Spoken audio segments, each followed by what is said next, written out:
उस दिन तुमने शर्जीना और मुस्तफ़ा को रेस्टोरेंट में देखा तो नेक्स्ट डे तुमने फ़ोन खड़का दिया। शर्जीना से मेरा कोई ताल्लुक नहीं है। मेरी ज़िंदगी में ना सब कुछ मेरे मुताबिक होता है। मेरी मर्जी के खिलाफ या मेरी नॉलेज में लाए बगैर अगर कुछ भी किया जाए, आई डोंट लाइक इट।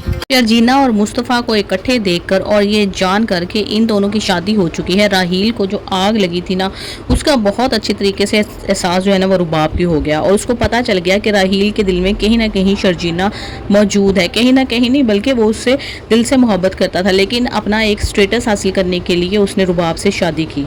अगर रुबाब उसको ऑफ़र नहीं करती तो सबसे बेस्ट ऑप्शन उसके लिए शर्जीना ही होती।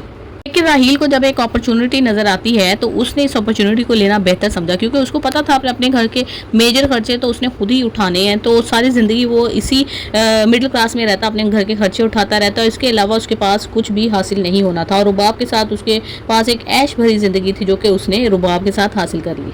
दूसरी तरफ शर्जीना को पता चल गया है कि मुस्तफ़ा जो है ना एक बहुत ही इंटेलिजेंट बंदा है, इसका आईक्यू लेवल बहुत ज़्यादा अच्छा है, लेकिन ये खुद कोशिश नहीं करता। अगर ये कोशिश करे तो ये किसी भी इंसान से ज़्यादा कमा सकता है। वो बहरहाल हर सूरत में मुस्तफ़ा का साथ दे रही है क्योंकि उसने ये अपना रिश्ता निभाना है। लेकिन जब राहील को देखती है तो उसका ज़ब्त टूट जाता है और मुस्तफ़ा भी ये चीज़ देख लेता है कि इसके दिल में भी कहीं ना कहीं राहील मौजूद है, लेकिन वो निकम्मा है, नकारा है, वो उसको क्या कह सकता है, वो इस चीज़ को इग्नोर कर देता है। लेकिन रुबाब इस चीज़ को इग्नोर नहीं करेगी कि राहील ने अब उसके घर जाना शुरू कर दिया, शर्जीना से मिलना शुरू कर दिया। और जब से इसको पता चला है कि शर्जीना मेरे घर में मौजूद है, इसकी तो तड़प ही कुछ और है, वो ये बिल्कुल बर्दाश्त नहीं करेगी।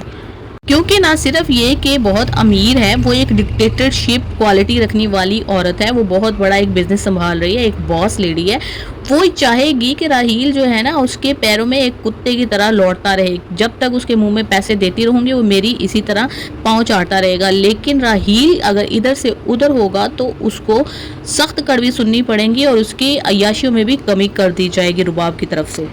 और जब भी रुबाब उसको कड़े हाथों लेगी तो राहील उसके सामने मिनमिनाता रहेगा और उसको मनाता रहेगा, और जब वो मान जाएगी तो सुकून का सांस लेगा कि चलो मेरी अय्याशी बरकरार है।